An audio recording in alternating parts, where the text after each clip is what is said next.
This is 70,000 Tons of Metal, the original, the world's biggest heavy metal cruise.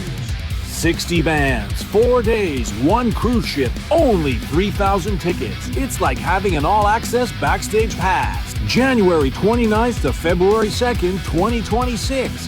From Miami, Florida to Nassau, the Bahamas, and back. Go to 70,000tons.com and book now. Where are you located geographically? I'm in Adrian, Michigan right now, so I'm kind of surrounded by some gigantic lakes. Is it getting cold up there yet? Not yet. We're getting we have a very unusual record-breaking heat wave this year. Oh, still, I'm in Richmond, Virginia, and it's crazy hot as well here, but I didn't know it was like that everywhere.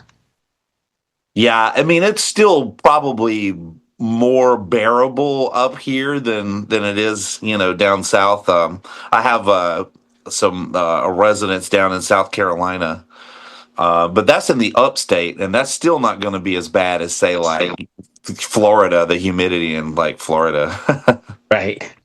So let's talk Narcotic Wasteland then. All right. So one of the I'm probably embarrassed to say one of the things I like about doing the show is I find bands that I've not heard of and not heard of you guys until I got this came across and didn't know, the connection to the other bands, but love what I've heard. But for those not familiar, like myself, could you give us like that 2-sentence elevator pitch? Narcotic Wasteland is to me is sort of a blend of my influences, which ranges anywhere from, classic heavy metal to punk to death metal to black metal to speed metal, thrash metal. There's so many genres or subgenres nowadays, but it's definitely metal. It's got a lot of twists and turns, a lot of different lyrical content, anything from obviously drug use kind of things to true crime and all the nasty stuff in reality. Pretty much. Inspiration for days and days and days just by looking out your window. Basically. You guys just finished a pretty long run, right? About a month? Mm-hmm. Yeah, it was about 5 weeks. Or actually, no, I think it might have been exactly 4 weeks. U.S. tour, and some of those were direct support for the band Filth. Oh, nice. How do you keep up? So we're obviously of a certain age. Was it tough to get back out on the road again and do it like that?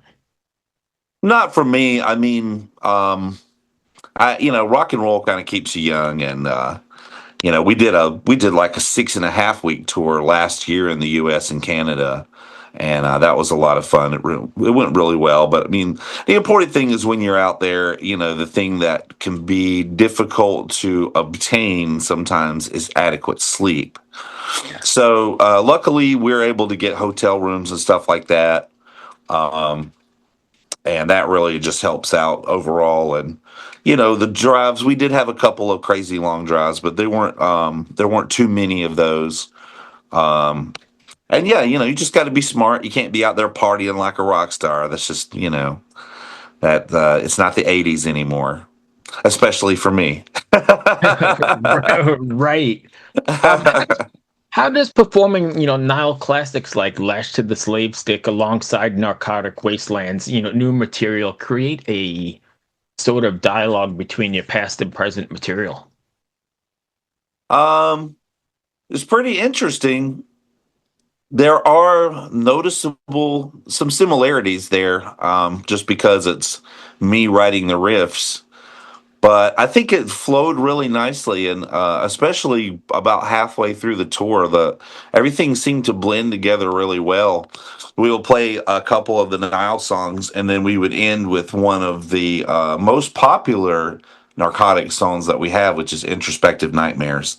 And it's really kind of showing everybody that may have, passed on us or whatever, that we are the legit real deal, and yes, we can play the Nile songs, and it does kind of just show the world that that we're not just some half-assed generic version of Nile or something like that. We're a Right. completely different band of individuals. All have our own unique strengths and talents in our own right. So I assume Carl does a lot of the writing in Nile, but when you're writing, how do you differentiate like, hey, I'm writing for Nile or I'm writing for Narcotic Wasteland, or do those riffs kind of sit out there until you go, well, maybe I can use that here? Well, in the case of working with Carl, a lot of times he would give me, some lyrics, and I would put something together using the lyrics. Um, and then in the case of Narcotic Wasteland, actually, how the whole project got started was I would have ideas that would come across the table or come flying out of my hands that I just felt necessarily didn't really fit with the Nile thing, and that's kind of how Narcotic Wasteland got created. And a lot of it had to do with me just jamming out, getting ideas on a guitar that's tuned only a half step down, so a little bit more normal tuning and not tuned way low and stuff like that.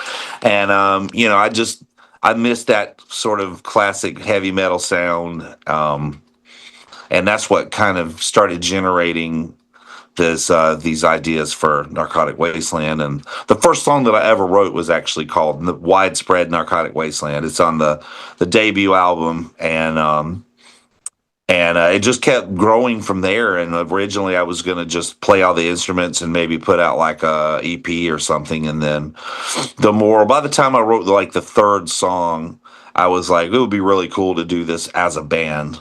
And Right. then after I left Nile, I just made this my full time thing. And that's great. And I imagine, fans are taking the journey with you, right? Because it's Hmm. in the grand scheme of things, it's way under the extreme metal umbrella. So, whether you're tuned to half down or way down, it doesn't matter, I don't think. Not as much as some people would put stock into. That's for sure. If anything, one of the things that I'm always been enjoying and getting compliments on is the clarity of my guitar, and not tuning it down to J helps that.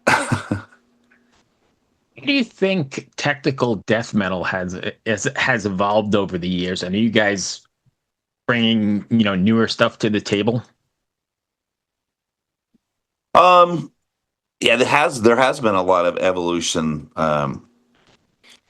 Some of it in strictly the technical side. Me personally, the stuff that I write, it definitely requires a level of chops to pull it off. But at the end of the day, I'm more about raising the hair on your head, or on your arms, or giving emotional content. So sometimes that means bending a single note, or sometimes that means it's a flurry or a series of notes. Um, Whatever the particular thing that I'm going for at that moment for that particular song or subject is really the most important thing at the end of the day. When you were writing, or even when you're playing Annihilation of the Wicked, um, is there something you want your fans to take away from, like a message or a overarching theme? Oh, really? Just a big horns up, and thank you for all the years of support. Annihilation of the Wicked came out, 20 years ago, and this was a small way for me to kind of celebrate that, because if I was still in that band, you bet your ass we'd be doing a 20-year anniversary tour or something where we Right. would play the entire album. So, but I'm not in the band anymore, and I can't Right. make those kind of decisions for that band. Um, so this was my small way of still celebrating what I consider to be now a classic death metal album, and the two songs that I wrote the music for. We're out playing it live, and it's been very well received. So mission accomplished. Do you you must have had like a lot of fans there who were not even alive when that record was written, right? Yeah, there's some younger fans. There's at this point, Narcotic is, especially since COVID has lifted, we've been pretty busy on the road. We've Right. been very active touring. So there's a lot of people that are fans of us now that's never even heard of Nile. Yeah, yeah, that's great. I love that you're carrying the torch there. Um, are you planning on still going out on the road again, or is that you're done till the end of the year? Actually, we go to Europe in November, and we have some UK shows, and then we're going to be done. And then for next year, the only thing we have so far is Michigan Metal Fest, and I think we're playing in Hawaii, like in October of 2026. But Oh my. really, once we get done with this European tour, I'm really going to lock in and work on getting that third album out finally. Yeah. Um, and if fans want to find you guys, I've got some other out of the box questions I want to hit you with in a second. But if fans want to find you guys, is it all just Narcotic Wasteland? Yeah, we're on all the usual suspects: Instagram, Facebook, TikTok. There's narcoticwasteland.com, and there's also the Narcotic Wasteland YouTube channel.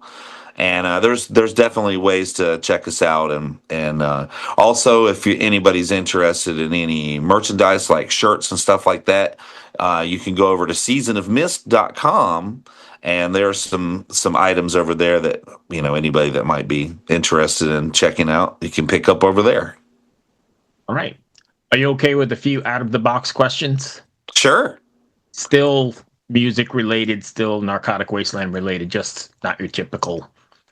If Annihilation, let's see, let's start here. Imagine a technical death metal themed escape room based on your music, Narcotic Wasteland. What puzzles or challenges would define the experience for the participants? Oh wow. Yeah,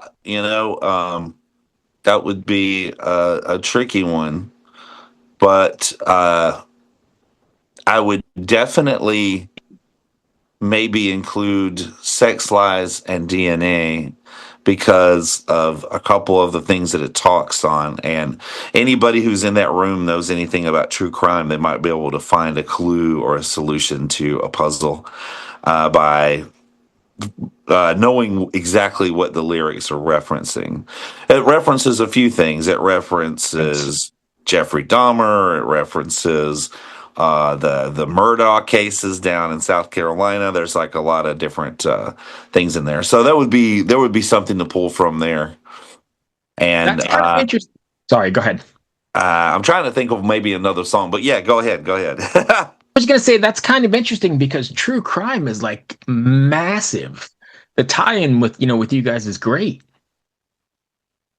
Yeah, man. It's just another thing that I've been just ridiculously more and more interested in, particularly the past decade. I've just been reading and watching more and more stuff about true crime, and I find there is a correlation between some of the sort of random, out of nowhere crimes and say methamphetamines, where someone ends up, raping and killing someone because they're high on meth.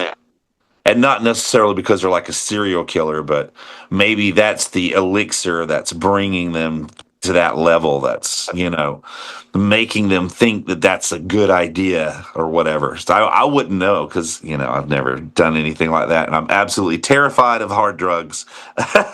You and Anything me other both. than, a few drinks and maybe some weed, anything past that is like dangerous, especially nowadays with fentanyl and stuff like that. You can't even buy weed off the street. It could kill you. you know. Yeah. So if there was let's see, which one do I want to go with here?